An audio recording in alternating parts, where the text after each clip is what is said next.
Colegas, estamos publicando uma edição especial de 15 minutos que, temos certeza, fará história na Udemo pelo conteúdo, uma entrevista ao programa Roda Viva da TV Cultura e pelo novo formato. Também porque serão os 15 minutos mais longos que vocês já viram, mas que valerá a pena ter visto. Mais uma vez, vocês verão e ouvirão afirmações que a Udemo já vem fazendo há 4 anos. Agora, porém, de um cientista da área de tecnologia da educação. Estamos falando de Paulo Blickstein, paulista, formado em engenharia pela Escola Politécnica da USP, professor titular de educação e afiliado ao Departamento de Ciência da Computação da Universidade de Colômbia, nos Estados Unidos. Blickstein dirige o Centro Lehman de Estudos Brasileiros, a Iniciativa Paulo Freire e o Laboratório de Tecnologias Transformadoras da Aprendizagem na Universidade de Colômbia. Com passagens pelo MIT Media Lab e pela Universidade de Stanford, o pesquisador brasileiro estuda como a tecnologia pode transformar os processos de ensino e aprendizagem. Recentemente, publicou o livro A Sociedade que Aprende, onde aborda os desafios de uma sociedade cada vez mais impactada pela inteligência artificial. Portanto, colegas, vamos juntos aprender mais sobre o assunto e agora de uma forma mais séria e científica. Quando a gente fala de educação pública no Brasil, muitas vezes a gente esquece que a gente tem 180 mil escolas públicas que abrem todos os dias, recebem mais de 40 milhões de crianças. Essas crianças recebem alimentação, têm aula, são acolhidas por mais de 2 milhões de professores e professoras no Brasil. E muitas vezes, quando a gente fala da crise da educação ou da melhora da educação, a gente esquece que essas pessoas, esses 2 milhões de educadores, são as pessoas que realmente a gente deveria agradecer pelas melhoras que a gente teve na educação nesses últimos tempos, e também as pessoas que a gente tem que ouvir quando a gente fala de tecnologia ou de qualquer outra reforma na educação, porque esses 2 milhões de educadores, de professores brasileiros, são os nossos verdadeiros heróis nacionais, são os nossos verdadeiros patriotas, são esses que abrem as escolas todos os dias, recebem as nossas crianças e constroem o futuro do Brasil. Por isso, eu acho que é importante, quando a gente fala de inteligência artificial na educação, a gente não achar que a gente vai colocar essas tecnologias para substituir o professor ou para... às vezes eu ouço muitas vezes as pessoas falar, o professor brasileiro, você sabe, ele não dá aula direito, ele não sabe do conteúdo, ele é mal formado. E todas essas críticas de pessoas muitas vezes que nunca foram numa escola e viram o real esforço do professor e da professora brasileira para dar aula com todas as condições difíceis que a gente tem para esses profissionais, né? Então, acho que o primeiro ponto é que a inteligência artificial ou qualquer outra tecnologia que a gente tem que trazer tem que ser para auxiliar esse profissional, para ajudar esse profissional a dar aulas melhores, a fazer o seu trabalho melhor e não substituí-lo ou substituí-la ou, de alguma forma, precarizar o trabalho do professor para que ele seja uma espécie de um gerente de TI na sala de aula, né? Então, eu acho que esse, para mim, é um ponto fundamental que vai decidir se a gente vai por uma realidade distópica, né, onde o professor onde a gente vai uberizar a profissão docente, ou se a gente vai ter professores com mais condições de dar aula, com mais infraestrutura para dar aula e tudo mais, né? E eu lembro uma colega minha, que é professora na Universidade de Stanford, a Rachel Lotan, que ela diz que a profissão do professor é a profissão que torna todas as outras profissões possíveis, né? Então, eu acho que quanto mais a gente cuidar do professor, melhor vai estar o Brasil. Vejam aí, colegas, a posição de quem conhece os problemas da rede pública, o valor, a dedicação e as dificuldades dos profissionais dessa escola. Ele trabalhou bastante tempo em Sobral, no Ceará. Na outra ponta, o desconhecimento dessa escola, até mesmo pelas autoridades do país. E o real sentido das tecnologias, auxiliar o professor e não substituí-lo, nem precarizar seu trabalho. O professor é quem torna todas as outras profissões possíveis. e a gente analisou o discurso de vários empresários ou gurus da educação, da tecnologia, e normalmente é exatamente como você falou. Assim, o primeiro ponto é dizer assim, a educação está falida, não funciona, está tudo errado. Tal. Isso volta um pouco ao ponto que eu falei antes, que às vezes a gente também é um pouco rápido demais em decretar a educação como falida, porque no mundo real a gente tem 180 mil escolas funcionando, né? A gente tem 40 milhões de crianças que têm aula todos os dias. E alguém está dando aula para essas pessoas e está fazendo o melhor que elas podem diante da infraestrutura e das condições que elas têm. Então, primeiro, a escola está falida, está tudo errado, a gente tem que mudar tudo, tem que disruptar, daí tem todas essas palavras, né? Disruptar, revolucionar, isso aqui. E daí, o segundo ponto é falar, bom, não tem solução a não ser a tecnologia, porque o resto é tudo lento, não escala, a gente tem uma urgência, porque daí, às vezes, a gente fala, porque o país X está na frente, a gente tem que alcançar, ou a economia está mudando e tudo mais. Então, é um discurso de urgência que coloca a tecnologia, que é uma coisa supostamente rápida, como a única solução. E daí eles falam, quem entende de tecnologia somos nós. Então, deixa com a gente vai consertar a educação para vocês. Mas uma coisa importante é o que eu aprendi com o meu pai, que é um semiólogo e linguista, Isidoro Blixstein, que ele sempre falava, quando você ouve um discurso, sempre veja o avesso do discurso. Né? Então, quando você está falando que a escola não funciona, que nós vamos consertar a educação e tudo mais, a gente tem que ver que, mesmo sem falar, esse discurso está dizendo que os professores e as professoras não estão fazendo um trabalho bom, que os diretores de escola, que todos esses 2 milhões de pessoas não estão fazendo o seu trabalho direito, e quem vai consertar isso é esse grande salvador, esse grande empresário que vai trazer tecnologias que instantaneamente vão resolver o problema e tal. Então, eu acho que esse fetichismo, como você fala, é muito perigoso, né? Porque é isso que a gente viu também com as redes celulares, com as redes sociais, com os celulares, com todas essas tecnologias, onde sempre se acha um antagonista, né? E fala, isso não funciona, o mundo é lento, todo mundo é incompetente, e nós, os tecnologistas, os grandes líderes do Vale do Silício, a gente vai resolver o problema. E a gente sabe como essa história acaba, né? E eu queria que a história da educação não acabasse assim também. Se vocês estão associando a fala com a experiência de São Paulo, saiba que isso não é mera coincidência, foi intencional. Vejam o discurso do Feder à época. Nossa escola está falida, os métodos são obsoletos, os livros didáticos são muito lentos, mas nós temos a solução. Como os gurus, empresários e grandes salvadores conheciam o caminho das pedras. Vamos plataformizar tudo. E a partir daí, nossa escola foi ladeira abaixo, terminando, 3 anos depois, em 10º lugar no IDEB. Porque também não basta a gente ser ludita, né? E falar, bom, vamos proibir tudo, trancar tudo e fazer educação papel e caneta e tal, porque isso também é, de certa forma, irresponsável com os nossos alunos, porque esses alunos um dia vão entrar num mundo que tem uma série de tecnologias, eles vão precisar ser fluentes, né, nessas tecnologias também. Então, o que a gente precisa, enfim, a sua pergunta, qual é o papel da tecnologia, né?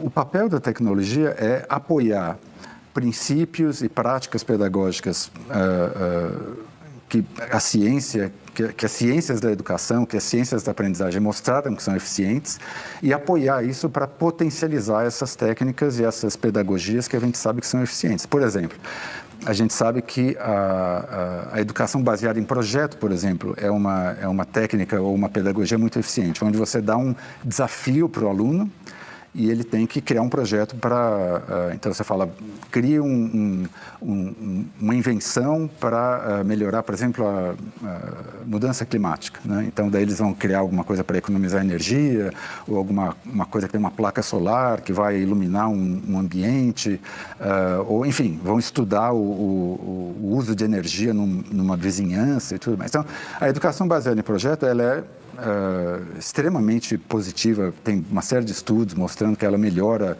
em vários aspectos da educação. Agora, para fazer projetos, você precisa de tecnologia, né? Você não pode fazer um projeto de economia de energia sem, por exemplo, equipamentos, sensores, equipamentos de robótica, etc. Então, a tecnologia entra para potencializar uma técnica, uma pedagogia que a gente sabe que funciona, né? Enfim, eu poderia te dar aqui muitos exemplos de princípios pedagógicos ou técnicas de sala de aula que tem ciência por trás, que foram estudados e que a tecnologia pode potencializar, né? Então, acho que esse é um dos E não lugares. é necessariamente um uso de tablet, um uso de celular, uma lousa eletrônica, não é disso que a gente está falando. Não é disso que a gente está falando, né? Eu acho que existe uma diferença muito grande entre comprar equipamento e aplicar tecnologia na escola, né? Porque comprar equipamento é fácil, você compra e normalmente, aliás, a maioria desses equipamentos acaba empoeirado numa sala da escola porque ninguém nunca aprendeu a usar. Porque não basta você ter o equipamento, você tem que saber como usar na sala de aula, né? Então, o professor chega lá segunda-feira, fala, ó, tem aqui tablets, tem aqui computadores, você se vira aí, usa aí do jeito que você... E o professor, ele já está sobrecarregado com uma série de coisas e ele não vai conseguir usar aquele equipamento se ele não for treinado, se ele não for formado, se não tiver um suporte e tudo mais. Então, é por isso que muitos projetos de tecnologia educacional acabam fracassando, é porque se foca no equipamento, na infraestrutura física, né, de comprar um monte de coisas, e não nessa parte de integrar essas tecnologias no currículo, né, que é o que realmente importa, porque quando o professor chega lá na segunda-feira, ele tem um currículo para ensinar. Então, se a tecnologia não está integrada nesse currículo, quer dizer, se ela não é útil para o professor dar aula, para os alunos entenderem, ela também, com o tempo, vai ficando empoeirada lá na sala de aula. Uma outra parte que eu acho importante é permitir com que as crianças possam aprender coisas novas que são impossíveis sem a tecnologia, né? Então, por exemplo, eu falei da robótica. A robótica, há 20 anos atrás, era um tema que só pessoas com mestrado em mecatrônica podiam aprender. Mas a tecnologia hoje permite com que uma criança de 8 anos, de 10 anos, possa aprender sobre robótica, né? A mesma coisa é programação, mesma coisa muitos tópicos de física, de química, de ciências, que você tem sistemas de simulação que simulam reações químicas e tudo mais. Então, a tecnologia também aproxima conteúdos complexos, difíceis, anteriormente complexos e difíceis, e faz com que eles sejam acessíveis e mais aprendíveis, né, pelas crianças. E isso é uma função da tecnologia que muitas vezes a gente esquece. O destaque aqui fica com o bom senso. O papel da tecnologia é apoiar princípios e práticas pedagógicas aprovadas pela ciência da educação. É nessa linha que ela pode ajudar os professores e os alunos. O principal não é o equipamento, mas sim a articulação da tecnologia com o currículo da escola, facilitando e até inovando na aprendizagem dos conteúdos. A gente tem que entender assim, que a tecnologia não é uma coisa única que entra nessa... São muitas variantes, né? Tem a tecnologia para o ensino tradicional, então é você digitalizar uma aula tradicional, né? Isso também é tecnologia. Você põe a aula no YouTube, é uma aula totalmente tradicional, mas digital. Ou tem, por exemplo, você usar tecnologia para ensinar programação ou para ensinar robótica e tudo mais, que é um outro uso de tecnologia. E assim, tem várias formas de usar a tecnologia. Eu acho que a forma que é mais produtiva é quando você cria fluência com ferramentas tecnológicas que vão abrir a cabeça do aluno, né? E não quando você cria sistemas que são ainda mais opressivos e ainda mais tradicionais, né? E ainda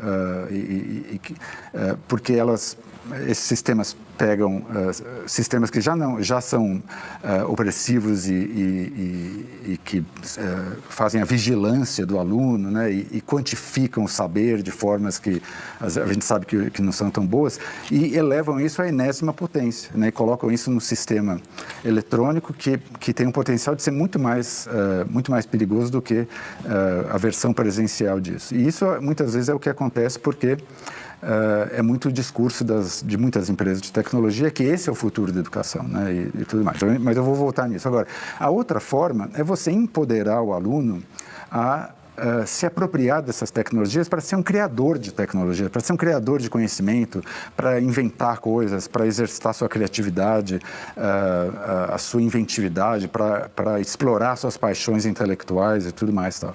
Então, por exemplo, quando que eu estava falando da educação baseada em projetos, né, hoje em dia é tão comum isso que a gente nem se dá conta de quanto é especial. Você ir numa sala de aula e falar, olha, a gente vai fazer projetos de programação, cada um pode ter a sua ideia, criar o seu projeto de programação e tem um sistema que é fácil de usar para você programar ou para você fazer robôs e tudo mais. Isso é uma coisa revolucionária porque há 20 anos atrás era impensável uma criança programar um computador ou uma criança construir robôs e tudo mais. Agora, esse tipo de uso, que é um uso que a gente chama de construcionista, né? Ou seja, a criança criando com tecnologia, a criança explorando ideias e paixões que ela tem, eu acho que prepara muito mais as crianças para o século XXI, né? A gente já está muito dentro do século XXI, porque é esse tipo de trabalho que vai ser cada vez mais valorizado, né? Porque você estava falando de inteligência artificial, o trabalho de rotina, o trabalho que é repetitivo e tudo mais, vai ser cada vez mais substituído por tecnologias. E é esse trabalho de criação, de crítica também, né, do mundo, e de invenção de novas coisas que vai ser mais importante. Agora, muitas vezes eu vejo assim, esses líderes dessas empresas de tecnologia falando, não, a gente quer pessoas inventivas, a gente só vai contratar pessoas que inventam, criadores, não sei o que, mas eles mesmos desenham sistemas de educação, plataformas de ensino, que são as mais tradicionais possíveis, né? E daí quando você fala, não, mas não tem uma contradição, você fala, mas é porque esse sistema aqui é só uma derivação do sistema que eu já tinha, então é barato de levar isso para as escolas, né? A tecnologia funciona bem quando se cria fluência com ferramentas tecnológicas que vão abrir a cabeça dos alunos, incentivando a criatividade, e não quando se cria sistemas que são ainda mais opressivos, mais tradicionais, que fazem a vigilância dos alunos e quantificam o saber. Esse é o discurso das empresas de tecnologia que vendem o discurso da invenção, da criação, mas cujos sistemas são os mais tradicionais possíveis, até porque são os mais baratos. Colegas, isso nos lembra a SEDUC? Então, tem um paper muito conhecido que analisou, por exemplo, como pilotos de avião, como eles pilotam o avião, né? E o piloto de avião, ele praticamente é um só, ele e os instrumentos, né? Porque a cognição dele é tão integrada com aqueles instrumentos que você não sabe onde termina o piloto, onde começam os instrumentos. Então, a gente, historicamente, né, desde principalmente da criação da escrita e tudo mais, a gente tem delegado a esses objetos externos parte da nossa cognição, né? Da nossa memória, por exemplo. Então, a gente antigamente decorava tudo, porque não tinha a escrita. Quando a gente passou a escrever, a gente conseguiu pensar ideias muito mais complexas, porque você não precisa decorar tudo, fazer tudo dentro da cabeça. Então, historicamente, a gente sempre fez isso, né? De delegar para objetos externos a memória, ou cálculos, e tudo mais. Agora, a questão é que uma coisa é um profissional que já aprendeu todos os procedimentos daquela profissão, né? Um matemático, um físico, um engenheiro, que já aprendeu tudo, que já sabe como usar as ferramentas, que já...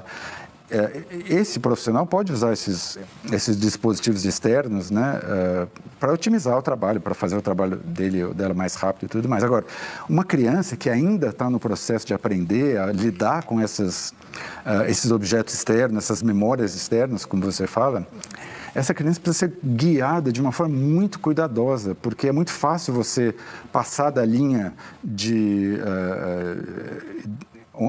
da linha que determina se aquela externalização é positiva ou não, né? Então, hoje em dia, o que a gente vê muitas escolas, com muitas crianças, é que elas estão externalizando excessivamente para os chatbots e tudo mais e tal. E daí, já, como você sabe, já tem estudos mostrando que quando você retira o chatbot, a criança não sabe escrever, ela não lembra o que ela fez, ela não faz. Então, esse também, voltando um pouco à pergunta do Elton, e a pergunta que o telespectador que eu acho que eu queria que a gente discutisse aqui também, é que a gente precisa ter muito cuidado com ferramentas que são poderosas para profissionais, para fazer o trabalho, né, para adultos, mas que não foram desenhadas para crianças, não foram desenhadas para educação, né? Os chatbots são ferramentas de eficiência, não são ferramentas de aprendizagem. Então, eles são otimizados para dar as respostas para você. Eles não são otimizados para fazer, né, para ir devagar e tudo mais. E mesmo quando as pessoas tentam modificar os chatbots para fazer isso, as crianças também conseguem burlar esses bloqueios e falam, não, me dá a resposta, né? Tem 1000 truques para fazer isso e tudo mais. Então, eu acho que esse é um dos problemas fundamentais, é que a gente não só ainda não sabe, porque a gente precisa pesquisar muito mais isso, mas a gente não está formando os nossos professores para saber como lidar com isso, né? E na sala de aula tem um contrato ético, vamos dizer assim, entre professor e aluno, que o aluno vai lá como a pessoa que quer aprender, e o professor vai lá como alguém que tem algo a ensinar, né? E quando o aluno chega lá e fala, não, eu já vi o chatbot ensinou melhor que você, isso rompe esse contrato ético entre professor e aluno, e isso contribui para precarizar o trabalho do professor, porque fica muito mais difícil lidar com os alunos, e eu acho que não contribui também para a aprendizagem, porque não adianta você olhar antes do professor no chatbot só para dizer que você sabe antes e tudo mais, porque isso também esgarça, né, esse tecido social da sala de aula, e é isso que muitos professores estão vivendo. A criança tem de ser guiada muito cuidadosamente quando for usar tecnologia, ao contrário do adulto que já tem um grande conhecimento de base. Os chatbots não são ferramentas de aprendizagem, mas sim de eficiência. Os professores precisam ser alertados sobre isso. Quem vai alertá-los? Uma secretaria que faz exatamente o contrário? Que é uma pena que o Paulo Freire tenha sido envolvido no debate político eleitoral, né, do Brasil, porque isso fez com que ele virasse, assim como as vacinas e a mudança climática e tudo mais, terra plana. O terraplanismo, mais um desses fatores de divisão entre as pessoas. E eu gostaria muito que as pessoas entendessem, quem muitas vezes critica o Paulo, que na verdade ele é o grande intelectual brasileiro, ele é o terceiro intelectual nas ciências sociais, incluindo a economia, mais citado no mundo, e ele é uma espécie do Pelé da academia mundial, né? Onde eu vou, as pessoas falam, você é da terra do Paulo Freire e tal. Então, isso deveria ser um motivo de muito orgulho para todos nós, mas infelizmente, enfim, dada a polarização que a gente vive, isso acabou sendo transformado numa questão político-partidária e tudo mais. Agora, por que o Paulo Freire, por que ele é atual e o que ele tem a ver com a tecnologia, como você mesmo perguntou? O que o Paulo Freire falou na década de 60, inclusive tem uma edição do New York Times de 1963, que as pessoas podem achar online, que fala de um brasileiro que estava experimentando uma nova metodologia de alfabetização no Nordeste brasileiro, financiado pela USAID, né, que foi desativado, né? Mas financiar, interessantemente... Foi desativado agora por Donald Trump. Nada a ver com o que Paulo Freire fez na década de 60. Nada a ver com o que ele fez na década... Então, essa matéria do New York Times diz que ele levou um grupo de universitários para uma cidade muito pobre, Angicos, né?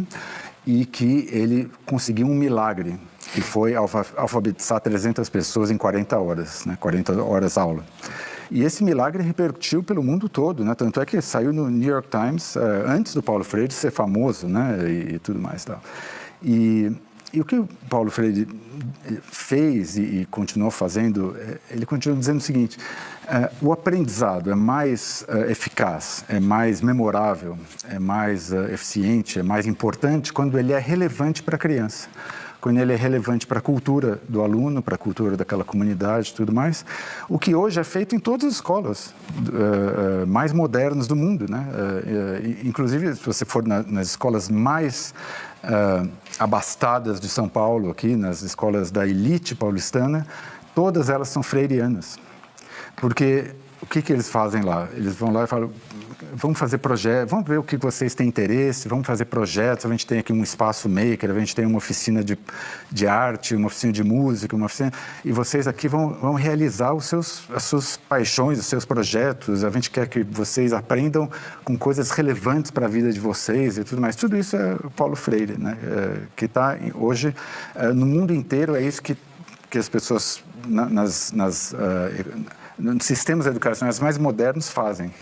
Então, essa ideia de aproximar a educação da vida do aluno, né, hoje é um pouco uma obviedade, mas na década de 60, de 70 não era, porque era uma educação, a vida é outra coisa, né? Você tem a cartilha de alfabetização, tinha os livros didáticos que eram os mesmos no Brasil inteiro e tudo mais. Então, o que o Paulo Freire falou, vamos aproximar a educação da vida das pessoas. E voltando à questão da tecnologia, hoje em dia, quando a criança vai fazer um projeto de tecnologia, um projeto de programação, um projeto de robótica, ela faz projetos que têm a ver com a vida dela, tem a ver com resolver problemas da comunidade, ou resolver problemas da casa dela, ou imaginar um mundo melhor, né, e especular como esse mundo poderia ser melhor e criar projetos com tecnologia e tudo mais. Então, se você for olhar em muitas dessas escolas que fazem projetos com tecnologia, esses projetos são relacionados à vida das crianças,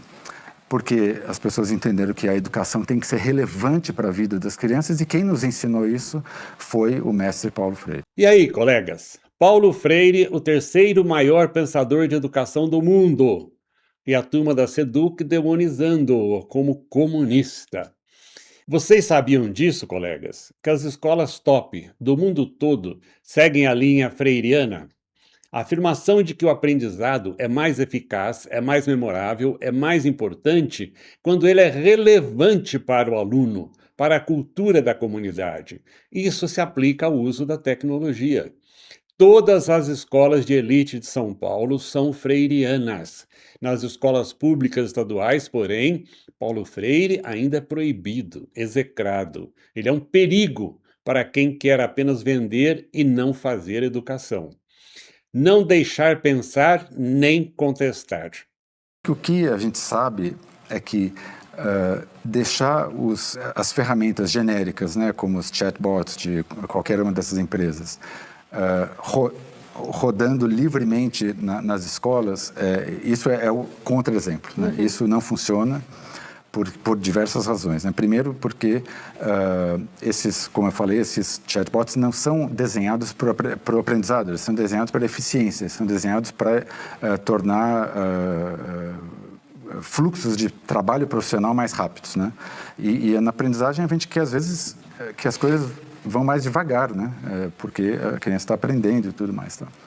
Então, esse formato que foi popularizado dos chatbots, ele não é adequado para a educação, pelo menos para a educação fundamental e média, onde as crianças ainda estão em formação metacognitiva e tudo mais. Então, o que a gente precisaria fazer, que ainda é muito incipiente, mesmo nos países da Europa e dos Estados Unidos, é desenvolver novas ferramentas que sejam apropriados para a educação. Então, talvez essas ferramentas, em vez de ter essa interface que você faz pergunta e o chatbot responde, talvez sejam, a gente tenha interfaces completamente diferentes, onde você, por exemplo, traz dados de um problema que você investigou e o sistema de inteligência artificial vai mostrar, por exemplo, correlações entre esses dados, mas não vai te dar as respostas, né? Ele vai falar, isso é correlacionado com isso, agora você tem que entender por quê, você tem que pesquisar por quê.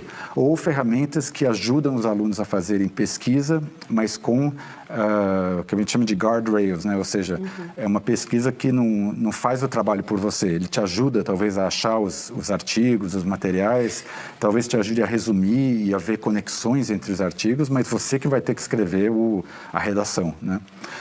Ou coisas em matemática, por exemplo, que em vez de você simplesmente pedir a resposta ou mesmo pedir os passos da resposta, o sistema de inteligência artificial vai te mostrar novas possibilidades de entendimento matemático daquele problema, né? Mais uma vez, o chatbox não é recomendado para a educação básica.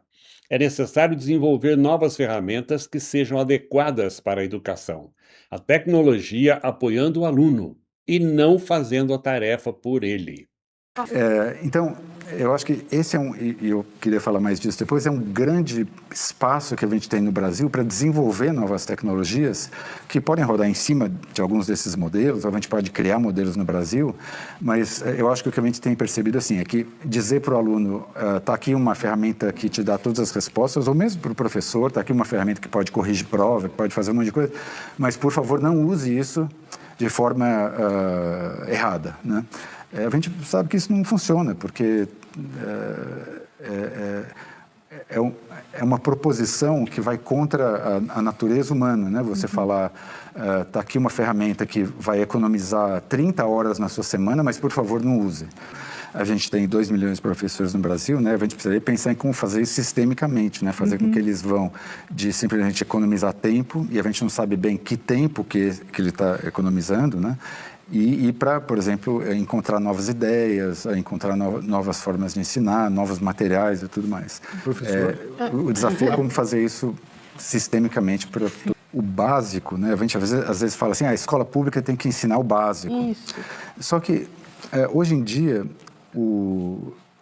a criança que está na escola pública, ela tem uma série de razões para sair da escola, né? Isso. Porque ela tem distrações online, tem distrações no mundo real, né? Cada vez mais, muitas vezes, a criança não entende por que ela está na escola, por que ela está aprendendo aquelas coisas todas. Tal. Então, eu acho que a escola pública tem que ser a escola mais interessante, mais envolvente, mais motivante. Então, tem que ter sala de artes, tem que ter sala de música, tem que ter espaço maker, tem que ter laboratório de ciências, tem que ter todas essas coisas, porque se a criança tiver algumas âncoras, né, isso é bem documentado na pesquisa, que para a criança sentir que ela pertence à escola, ela precisa ter algumas âncoras, né? Então, não é que ela precisa gostar de todas as matérias, mas se ela gostar de algumas, ela faz um cálculo que fala, tá bom, eu gosto dessas 3, não gosto dessas outras, mas esse é um lugar que, na média, me acolhe, que eu me sinto bem, me sinto engajado, motivado e tal. Então, a escola precisa dar essas âncoras, né? E essas âncoras são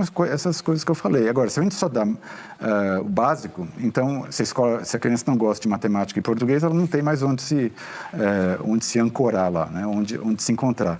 Então, eu sempre defendo que a gente não tem que só fazer o básico na escola pública, ela tem que ser a escola que nem a escola mais rica de São Paulo. Ela tem que ter tudo que tem nessa escola, e hoje em dia é muito mais barato fazer isso, né? É viável nas redes públicas, não em todas, mas é viável você ter uma sala de artes, você ter atividades extracurriculares, você ter uma série de infraestruturas para engajar, para motivar o aluno e para o aluno se sentir pertencente lá. Daí, eu acho que, voltando à sua questão do OU, a gente tem muito essa ideia, exatamente como você fala, de que ou a gente ensina o básico, ou a gente ensina o espaço maker, né? Ou a gente ensina artes, e isso é uma falsa dicotomia, na verdade, né?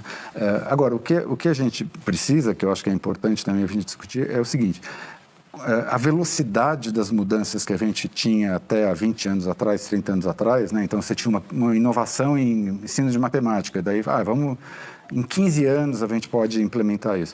Mas hoje em dia, por exemplo, a computação ela surgiu com 3 anos de prazo para as escolas implementarem, né? A inteligência artificial é urgente e tudo mais. Então, a gente precisa pensar em novas infraestruturas humanas e físicas para apoiar o professor na sala de aula. Então, eu vou só rapidamente dar um exemplo.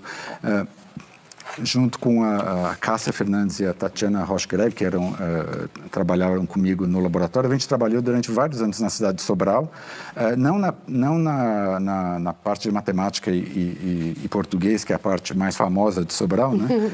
Mas o secretário na época e a secretária atual nos desafiaram a falar, como as ciências não é testada, não tem prova nacional, então vamos fazer a coisa mais inovadora possível em ciências aqui em Sobral. E daí o que a gente fez foi, a gente construiu espaços maker, a gente reformulou o currículo e tudo mais, e uma coisa que a gente percebeu é que mesmo assim os professores não queriam se engajar com o projeto. E daí, enfim, para fazer a história curta, a gente descobriu que faltava um profissional na escola, que a gente chamou de professor de redesenho pedagógico. Uhum. Então, esse professor, o que ele fazia? Ele, junto com o professor, ele redesenhava as aulas para incorporarem tecnologia, para incorporar tecnologias maker ou computação e tudo mais, tal. E junto com o professor, ele dava essa nova aula E daí o professor falava, não, eu não queria me engajar porque eu não queria me expor na frente dos meus alunos sem conhecer nada disso. Então, mas daí as pessoas falam, não, mas nunca que a gente vai contratar um professor a mais por escola, não sei o quê, mas daí a secretaria aceitou esse desafio, contratou esse professor, criou esse novo cargo, que é o professor de redesenho pedagógico, que trabalha com os professores das escolas, redesenhando os currículos e ajudando eles a dar essas novas aulas redesenhadas e tal, e tem dado super certo. Então, só dizendo assim, que a gente precisa também pensar em novas formas de organizar a escola, para dar mais suporte para o professor, porque sozinho ele não vai conseguir ensinar computação, ensinar inteligência artificial, ensinar algoritmo, ensinar tudo. A importância do uso correto da tecnologia. O que é o básico na escola pública? É um discurso enganador. Essa escola deveria ensinar tudo o que as melhores escolas ensinam, com a mesma infraestrutura material e humana. E isso tem a ver com motivação, permanência na escola e com a democracia. Países desenvolvidos e democráticos têm uma excelente rede de escolas públicas. Vejam a importância da experiência de Sobral, a diferença de quem se preocupa com educação.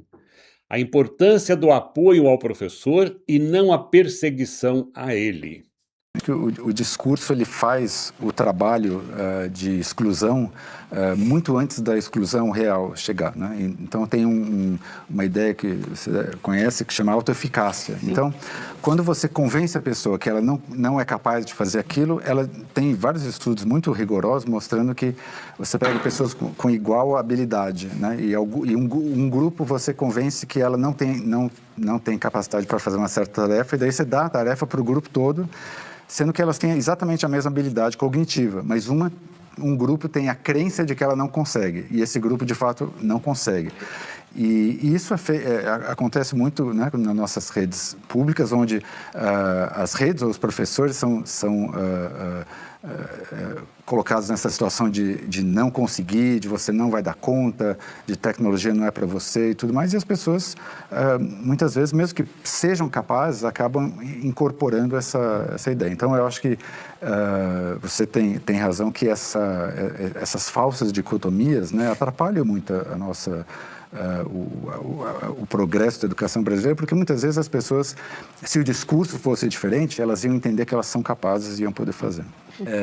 Bom, eu acho que, já que a gente está em época de eleições, eu acho que um ponto fundamental em qualquer programa de governo é a questão da soberania digital e da soberania em inteligência artificial, e especialmente em educação, porque o que está acontecendo com a inteligência artificial na educação é que ela está esgarçando o tecido social da sala de aula, ela está deixando buracos de cognição, de aprendizagem nas crianças, que a gente vai descobrir daqui a 5 ou 10 anos, quando elas entrarem na faculdade, elas não vão saber mais escrever, mais fazer conta, mais fazer nada, porque a gente não sabe o que está acontecendo de verdade quando as crianças vão para casa e fazem as lições, ou quando elas estão fazendo as lições na sala de aula.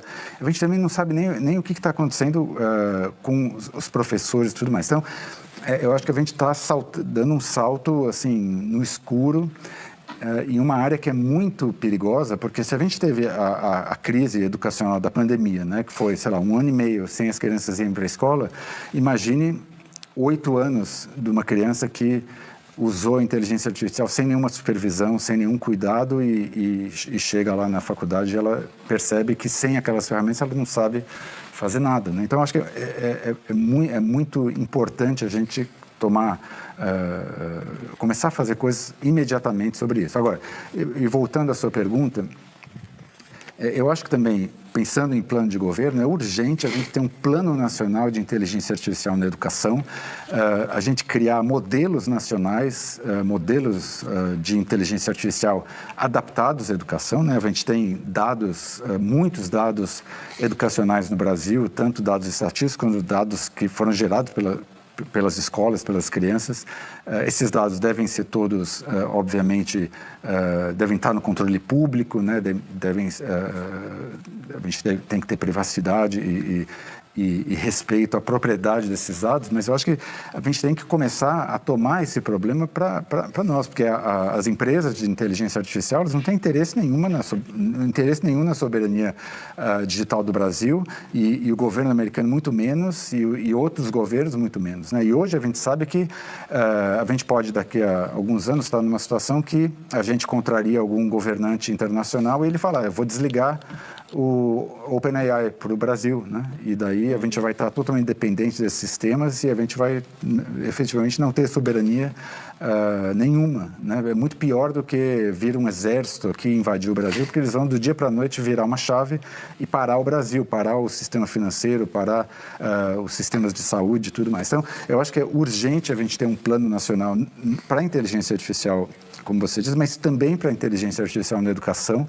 E eu acho que é bom que a gente tenha esse plano atual, mas a gente precisa fazer muito mais e muito mais rápido, porque isso está se acelerando de uma forma sem precedentes, né? A gravidade da exclusão, a falta de apoio, valorização e treinamento dos professores, os problemas que a tecnologia está levando às escolas, tornando-se um salto no escuro. É necessário alcançar a soberania digital do país, criar um plano nacional de inteligência artificial na educação, criação de modelos nacionais. As empresas de inteligência artificial não têm interesse nenhum na soberania digital do Brasil. Outros países e governantes, menos ainda. A única preocupação deles é com o monopólio que infla os lucros. Eu acho que o fundamental é que a escola pública é um dos grandes patrimônios brasileiros, né? E como eu falei no começo, apesar de a gente ter muitos problemas, tem que consertar muitas coisas, mas é um sistema que atende a mais de 40 milhões de crianças, são mais de 150 mil escolas públicas, né? E as privadas também. Mas é um sistema que a gente não pode precarizar, que a gente não pode descartar, que a gente não pode perder, porque se a gente perder isso, a gente perde tudo, né? Eu acho que a escola pública também tem essa função fundamental de ser um lugar de produção de conhecimento, de produção de cultura e de pertencimento que independe da sua classe social, né? Então, se você é pobre ou rico e tudo mais, você está lá na escola, você tem que ter acesso a todas as mesmas oportunidades para todo mundo, né? Então, se você mora numa comunidade carente ou cercada por violência ou por pobreza, a escola tem que ser uma ilha de cultura, de conhecimento, onde você tem acesso à mesma coisa que a criança do bairro rico, entendeu? E essa é a mágica da escola pública, e por isso que países que têm escolas públicas assim constroem sociedades muito mais justas, muito mais democráticas, e eu acho que isso é uma coisa que a gente não pode esquecer. A escola pública, a gente tem que tomar cuidado para não precarizar o trabalho do professor, que é quem move a escola pública, né? Não só o professor, mas as pessoas que trabalham, né, na educação pública.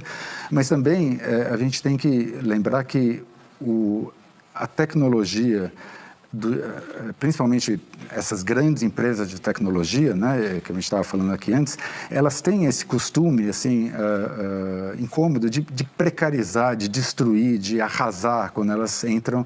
Então, quando elas entraram no jornalismo, elas destruíram o jornalismo. Quando elas entraram nas redes sociais, elas destruíram a saúde mental dos nossos crianças e adolescentes. Porque elas têm esse caráter selvagem, destruidor de terra arrasada, né? E é isso que me preocupa, que se a gente dá espaço para essas empresas entrarem na educação pública, elas vão fazer a mesma coisa. Bom, a questão da plataformização, eu acho que é muito problemática, porque, primeiro, a plataformização teria que ter regras, né? Então, por exemplo, os dados das redes, os dados que as crianças colocam nesses sistemas, né, nessas plataformas, deveriam pertencer às crianças ou aos jovens ou à Secretaria de Educação, mas hoje em dia elas pertencem às empresas, né? Não tem portabilidade de dados, por exemplo. Se uma Secretaria de Educação decide mudar de plataforma, não tem nenhuma lei, nada que obrigue a plataforma, a empresa que faz, a te dar os dados para você ir para outra plataforma. Então, efetivamente, você fica completamente fechado com aquela plataforma para o resto da existência daquela rede, né? E que é muito perigoso. Muitas dessas plataformas são feitas feita sem nenhum tipo de contrato, começa como uma doação e daí a Secretaria de Educação coloca todos os dados lá, dela não tem saída, a não ser continuar com aquela plataforma, né? Então, eu acho que a gente precisa de um arcabouço legal para essas plataformas todas, a gente precisa de muito mais fiscalização e a gente precisa impor custos para essas empresas. Por exemplo, a portabilidade tem que ser obrigatória, né, em todas essas plataformas, a privacidade de dados tem que ser obrigatória e tudo mais. Agora, isso tudo custa para as empresas. Então, obviamente que os lobistas não vão querer nada disso, mas eu acho que é fundamental, porque uma vez que essas plataformas estão nas nossas redes, né, elas ganham um poder enorme de determinar o que vai acontecer e elas retiram do poder público o poder de decidir como que vai acontecer a educação naquela cidade. Agora, eu acho que... aprendizagem, elas ajudam a aprender? Eu acho que toda plataforma tem que ter um acompanhamento de pesquisa, então os dados das plataformas têm que ser abertos para que pesquisadores independentes possam olhar e pesquisar se realmente as crianças estão aprendendo, porque você não sabe se, por exemplo, o aumento de performance de um estado é simplesmente uma correlação ou é causal, né? Porque você tem 10 plataformas no estado mas você tem que ter alguém estudando se aquela plataforma causou aquela melhora de aprendizagem, porque pode ser que foram outros fatores, né? E você não estão abertos os dados para isso. Então, os dados têm que ser abertos. Então, essa é outra coisa que tem que ser regulamentada, né? Então, eu acho que, claro, tem muitas plataformas, muitos aplicativos que podem ser positivos para a educação e tudo mais, mas a gente tem que ter essas regras, a gente tem que ter legislação, a gente tem que impor esses custos para quem quer trabalhar em educação, né? Que essas empresas que querem trabalhar em educação têm que entender que a educação não é que nem um produto de consumo que você joga aí, né, na App Store. Não, tem que ter todas essas regras porque a gente está lidando com crianças, a gente está lidando com dados de crianças e tudo mais. Tá? Importância do sistema educacional brasileiro que não pode ser precarizado, principalmente a escola pública. Importância da valorização do professor, inclusive com salários. As empresas de tecnologia têm a norma de destruir os espaços que ocupam. É o caráter selvagem, destruidor de terra arrasada. Assumem para começar do zero. E tudo com plataformas. Plataformas sem regulamentação, contratos mal feitos, precariedades, impossibilidade da portabilidade. Os dados das crianças que usam as plataformas pertencem às empresas e não às próprias crianças e ao Estado. Muitas plataformas são verdadeiras armadilhas e elas acabam tirando até mesmo a força do poder público de administrar a educação. Todas as plataformas devem ser acompanhadas, pesquisadas e avaliadas por especialistas independentes, principalmente para evitar fraudes. Agora, a questão da gamificação que você fala, só para rapidamente depois que... Existem assim, centenas, milhares de papers sobre gamificação e o que a gente sabe é que existe uma saturação da gamificação. Então, você começa gamificando, todo mundo acha legal e daí depois de um tempo você desiste, porque enjoa, né? A gamificação enjoa. Então, é um bom princípio para você usar em educação, mas você não pode criar um sistema educacional inteiro baseado em gamificação, porque isso é o que a gente chama de motivação extrínseca, ou seja, você cria uma motivação para a criança aprender, mas o que a pesquisa mostra é que, no fim, a criança se interessa pela motivação extrínseca e esquece o que ela, de fato, iria aprender, né? Então, ela se interessa pelo jogo e esquece que aquele jogo era para aprender alguma coisa. Ganhar estrelinha. Então, no fim, ela começa a querer ganhar estrelinha e tudo mais, e ela cria truques e coisas para ganhar os pontos, porque ela está fazendo mais o jogo do que o aprendizado. Então, a gamificação ela é positiva, mas numa certa medida, entendeu? Não é uma coisa assim, um milagre que vai salvar a educação, assim como... Enfim, não há milagres que vão salvar a educação. A gente já fez várias formações para gestores educacionais. Então, a gente leva eles uma semana e faz formação em tecnologia educacional para gestores, às vezes para secretários ou para subsecretários. E eu acho que é muito importante, porque muitas empresas chegam na Secretaria de Educação com propostas mirabolantes e não sei o quê. Porque, enfim, tem as grandes cidades no Brasil, mas também tem cidades, né, a gente tem 5.000 municípios, tem cidades pequenas que as Secretaria de Educação são 5, 10 pessoas, né, e que não têm formação técnica para entender inteligência artificial e todas essas coisas. Então, elas são muito vulneráveis a uma empresa que chega lá oferecendo soluções mirabolantes de tecnologia e quando eles percebem, eles já estão fisgados por um labirinto de regras e tecnologias, eles nunca mais conseguem sair, né? Muitas dessas coisas acontecem, inclusive como doação. Então, eu falo, não, uma doação, todo mundo pode usar de graça. Daí passa um ano, tinha lá umas pequenas letras no contrato que falam, agora você tem que começar a pagar, e daí seus dados já estão lá e tudo mais. Então, eu acho muito importante isso que você está falando, porque a gente tem 90% das nossas secretárias de educação que são de pequenos municípios muito vulneráveis a essas soluções mirabolantes de empresas de tecnologia que, de novo, não tem nenhum comprometimento com a educação pública e não só trazem esse risco, né, mas também tiram a oportunidade da gente ter um projeto nacional para essa tecnologia educacional que, então, a gente deveria ter uma nuvem nacional e muitas dessas coisas estão em progresso, né? Uma nuvem nacional, a gente devia ter modelos de inteligência artificial nacionais e tudo mais. E a gente já aprendeu com a China e com outros países que esses modelos podem ser feitos a custos muito menores do que... A gente não precisa de $1 trilhão em data centers para ter né? A gente pode ter modelos menores, modelos mais especializados. E eu acho que a gente precisa começar isso urgentemente, assim como outros países já estão fazendo, pela questão da soberania. Bom, eu acho que hoje, mais do que nunca, a gente precisa da escola, né?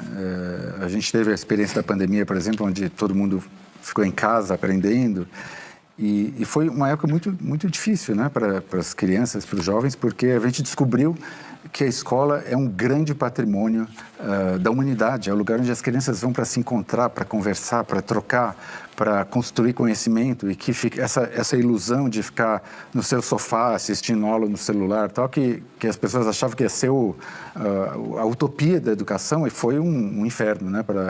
Ninguém aprendia nada, as pessoas ficaram deprimidas, tal. Então, eu acho que essa é uma grande lição, que a escola é mais do que nunca necessária. Ela é mais do que nunca necessária também para a gente debater né, despolarizar, conversar sobre as diferentes posições que a gente tem e aprender a fazer isso de forma civilizada, de forma produtiva, né? E as disciplinas que a gente aprende na escola, a história, a geografia, as ciências, cada uma ensina um método diferente de debate, de conversa, de resolver conflitos de opinião e tudo mais. À medida que a gente vai perdendo isso, né, as pessoas recorrem ao senso comum, recorrem às suas próprias teorias, às suas próprias ideias, e elas esquecem que a gente desenvolveu ao longo de séculos métodos de conversa, métodos de troca e métodos de chegar em acordos, né? Que é o que a gente precisa hoje. Então, acho que a escola tem esse papel fundamental de reensinar o método científico, o método do debate, o método da pesquisa histórica e tudo mais, porque são essas coisas que vão nos tirar desse estado de polarização e tudo mais. E a tecnologia serve para isso? E a tecnologia pode servir para isso se ela tiver... por exemplo, nos ajudando a olhar os dados, a comparar diferentes versões, diferentes explicações da realidade, ver qual é a melhor explicação, né? Porque muitas vezes as pessoas acham que a ciência, assim, ela é absolutamente certa todas as vezes. Mas a ciência, ela é um processo, né? Ela é um processo e um método. Então, a ciência, ela é certa 90% das vezes. Sempre vai ter algumas pessoas que falam, não, eu discordo dessa teoria científica. Tudo bem, não quer dizer que a probabilidade é 50% de estar certo ou não. A gente tem um consenso científico, por exemplo, que existe a mudança climática e que ela é causada pelo ser humano. Tem pessoas que discordam, mas isso não quer dizer que você pode... ter uma opinião ou outra e é 50% de chance de você estar certo, né? Porque tem um consenso científico baseado em dados, baseado em fatos, e isso é uma das coisas que a gente está perdendo, né? A gente está achando que essas coisas são decididas pelos influenciadores da internet. Então, se tem 5 influenciadores contra, 5 a favor, então a gente vai confiar neles. Mas não, tem séculos de pesquisa, de conhecimento em todas essas coisas que a gente está discutindo, né? De políticas públicas, de vacinas, de mudança climática e tudo mais, e a gente precisa recuperar esse conhecimento, e o lugar para recuperar isso é na escola. os alunos, que a gente muitas vezes também esquece nessa equação da educação, eles também têm que ter voz, né? Eles também têm que falar o que eles querem fazer ou não, e acho que hackear essas plataformas, eu secretamente acho uma coisa fantástica. Assim, porque, eu acho que isso... Claro que não é ao vivo o programa, então vai ser cortado, mas... Segredo vai ficar só de novo. Mas eu acho que isso demonstra que tem alguma coisa errada também com esse excesso de plataformas, né? Eu acho, como eu estava falando para a Renata, essas plataformas têm que ser avaliadas de forma objetiva por pesquisadores independentes. Eu não sou contra ou a favor, é só que elas têm que ser avaliadas, né? Não pode ser uma coisa, uma caixa preta que a gente não sabe. E eu acho que a gente tem que ouvir as crianças também e os nossos alunos, porque eu desconfio que muitos alunos gostam de estar na sala de aula, gostam de ter um professor que presta atenção, que conversa e tudo mais. E, claro, podem gostar um pouco de plataformas, tal, mas eles querem o contato humano, eles querem estar na sala de aula com os amigos, tal, e de vez em quando fazer uma plataforma. Mas eu acho que se a gente fizer uma pesquisa com os alunos brasileiros, eu não acho que eles vão falar, queremos 80% de plataforma nos nossos cursos e vamos ficar em casa nas plataformas, tal. E acho que o fato disso poder ser hackeado também mostra que os alunos são extremamente criativos e capazes, né? E que o que eles deveriam estar fazendo na escola talvez seja aprender a hackear mais coisas, né? Porque é um conhecimento de ciência da computação muito sofisticado que eles devem ter. A gamificação, tão celebrada aqui em São Paulo, está fugindo dos seus propósitos e, no médio prazo, estará levando ao desinteresse pela saturação. Vejam aí as estrelinhas concedidas pela Seduc. Novamente, as empresas de tecnologia que não têm nenhum compromisso com a educação pública, apoderando-se de administrações municipais. Novamente, a escola como um patrimônio da humanidade, de quem a tecnologia pode e deve ser parceira. Os alunos precisam ter voz. Não podendo opinar, eles aprendem a burlar as plataformas. Eu acho que a gente tem que ter um alinhamento entre o que a gente quer ensinar, a infraestrutura necessária e o tempo para ensinar, né? Então, computação, por exemplo, é uma coisa que você não pode aprender na lousa, né? Você precisa aprender na prática, né? Você precisa... Então, o tipo de infraestrutura que você precisa é diferente de ensinar, sei lá, uma outra disciplina que a gente está muito acostumado a aprender na lousa. Mesma coisa com inteligência artificial e outras disciplinas, como a ciência, que precisa de laboratório e tal.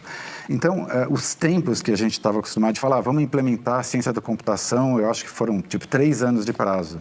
É insuficiente para uma rede contratar professores de computação, porque é muito difícil contratar, escrever currículos bons, escrever planos de aula e tudo mais. Então, o que acontece é que muitas redes fingem que estão fazendo, porque não tem opção, né? Elas têm que fazer muito rápido, e a gente acaba perdendo uma oportunidade de fazer uma implementação mais sólida, mais sistemática e tal. Então, eu acho que falta... o entendimento do tempo de implementação, falta muito mais infraestrutura para as redes, né? Elas precisam ter uma infraestrutura técnica, mas também a infraestrutura de pessoal técnico que saiba implementar isso nas escolas, que saibam treinar os professores e tudo mais. E a gente tem que parar, eu acho, de achar que a gente vai legislar a educação por decreto, entendeu? De falar, não, vai ter computação daqui a 2 anos e a computação vai surgir nas escolas. Não vai surgir, entendeu? A gente precisa ter planos de Estado, plurianuais, de vários mandatos para implementar computação, para implementar inteligência artificial e tudo mais. Eu aproveito para emendar na questão do IDEB, que a gente estava conversando aqui no intervalo, porque eu acho que o IDEB foi uma grande conquista da educação brasileira, que coloca números em medições, em coisas que a gente nunca...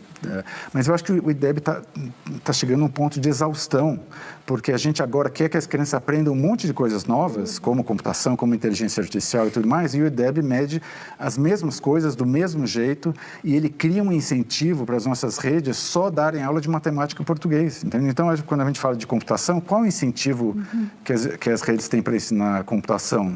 É pequeno, porque isso não vai melhorar no IDEB. Entendeu? Então, se eu fosse aconselhar um novo ministro da Educação, o próximo ministro da Educação, eu acho que reformular o IDEB criar um novo IDEB com novas métricas, com novas disciplinas e com isso criar incentivos para as nossas redes saírem de onde elas estão e chegarem no século XXI, né, ensinando o que a gente acha que é importante, inteligência artificial, computação, eu acho que é fundamental. E o bom é que a gente já tem no Brasil esse sistema de incentivos, né, e as redes são reativas a isso. A gente só precisa criar os incentivos certos, né, e as redes eu acho que vão reagir a isso. O que a gente viveu com o celular vai acontecer exatamente a mesma coisa com a inteligência artificial, que é assim, as empresas falam, rede social, você pode falar com qualquer pessoa em qualquer lugar do mundo, compartilha informação, foto, é o novo apogeu da humanidade e tudo mais, e daí por trás disso as empresas estavam desenvolvendo algoritmos para viciar as crianças, para viciar os adultos, né? E daí a gente descobriu que isso era terrível para a saúde mental das crianças e para a saúde social do Brasil, né? E principalmente para as crianças, que são muito mais vulneráveis, enfim, não preciso nem citar aqui todos os exemplos problemáticos que isso criou. Daí a gente teve que voltar tudo atrás, falar, não, vamos proibir. Mas isso, a gente podia ter feito isso há 5 anos atrás, né? Se talvez as pessoas ouvissem os pesquisadores, né? As pessoas que já estavam falando que isso não ia dar certo, porque esses algoritmos são terríveis, que eles são desenhados para engajamento, né? E tudo mais lá. Agora, com a inteligência artificial vai ser mais ou menos a mesma coisa. A gente vai falar, que lindo, a inteligência artificial é uma revolução e tal. Vamos deixar correr solto nas escolas, os professores estão adorando, está todo mundo adorando, e daí dali a 5 anos a gente vai ver que as crianças não estão aprendendo nada, que os professores também estão, não por culpa deles, mas porque eles foram colocados no negócio sem nenhuma orientação, sem nenhuma formação, eles estão usando aquilo para corrigir prova e não sabem direito os erros que aquilo está cometendo, estão planejando aula com inteligência artificial, mas sem saber que a aula planejada por inteligência artificial não é a mesma coisa que a aula planejada por um ser humano e tudo mais. Então, eu acho que seria ótimo se a gente não repetisse os mesmos erros e a gente ouvisse os pesquisadores, ouvissem os experts. A gente também precisa trazer as nossas universidades para essa discussão, para esse debate, porque tem muita gente boa nas universidades brasileiras pesquisando essas coisas, para a gente se antecipar a tudo isso que vai acontecer. Para algumas idades, eu acho que pode ser proibido, de fato, porque isso voltando... Com aferição de idade. Com aferição de idade, porque não só pela questão educacional, mas por outras questões também, né, de crianças que ficam viciadas criam amigos em rede social, com inteligência artificial. Então, acho que tem algumas coisas de idade para crianças, por exemplo, de 10, 12 anos, que talvez possa ser realmente restrito. Agora, eu acho que a gente vai precisar consertar o avião enquanto o avião está andando, né? Porque não vai dar para parar tudo por 5 anos até a gente criar todas as... Então, acho que vão ter que ter coisas mais contingenciais que a gente vai ter que fazer. Então, limites em alguns tipos de usos, alguns tipos de bloqueio nas escolas e tudo mais, mas não vai ser suficiente, porque sempre as crianças vão achar outro jeito, as pessoas vão achar outro jeito. Então, a gente vai... À medida que a gente tem essas coisas mais contingenciais, a gente vai ter que criar um sistema melhor, né? Que daqui a 2 ou 3 anos a gente possa implementar. Acho que esse sistema passa por ter uma soberania nacional, ter uma nuvem nacional, ter modelos nacionais, envolver as nossas universidades em desenhar soluções de código aberto para a inteligência artificial na educação, desenhar novas ferramentas e tudo mais, ter ferramentas como o ECA, e outras ferramentas para fazer isso de forma que respeite a privacidade das crianças, que esses dados fiquem no Brasil, que a gente tenha controle desses dados, que tenha portabilidade e tudo mais.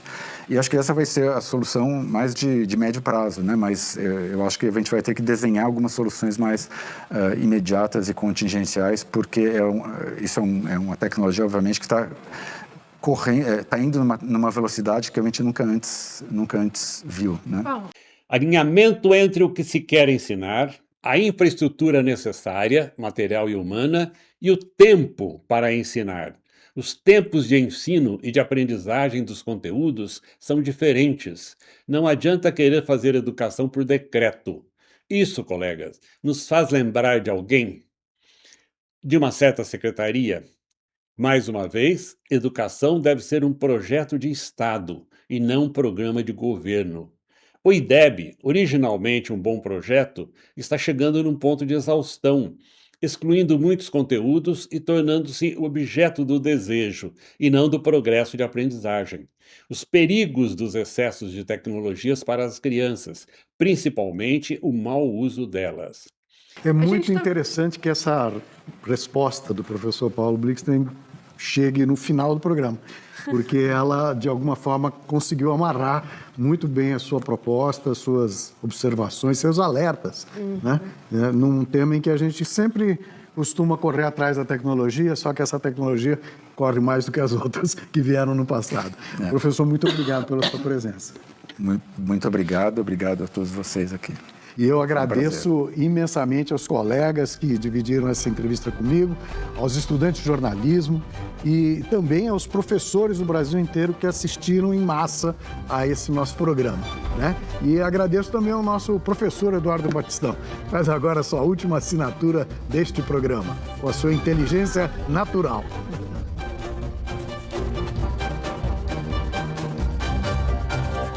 Para quem não reconheceu, o barbudinho ali era o Paulo Freire.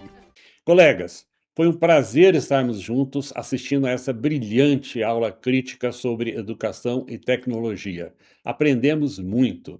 Depois de tudo o que ouvimos, tivemos um sentimento de vitória. A Udemo vem denunciando e combatendo o programa de plataformas da SEDUC desde os primeiros passos, que, aliás, já foram fraudulentos. Por outro lado, tivemos também um sentimento de tristeza. São 4 anos de escola pública desperdiçados, jogados no lixo, com o discurso do progresso tecnológico. Obrigado, colegas, e até o próximo 15 minutos de Udemo, quando voltaremos ao formato original.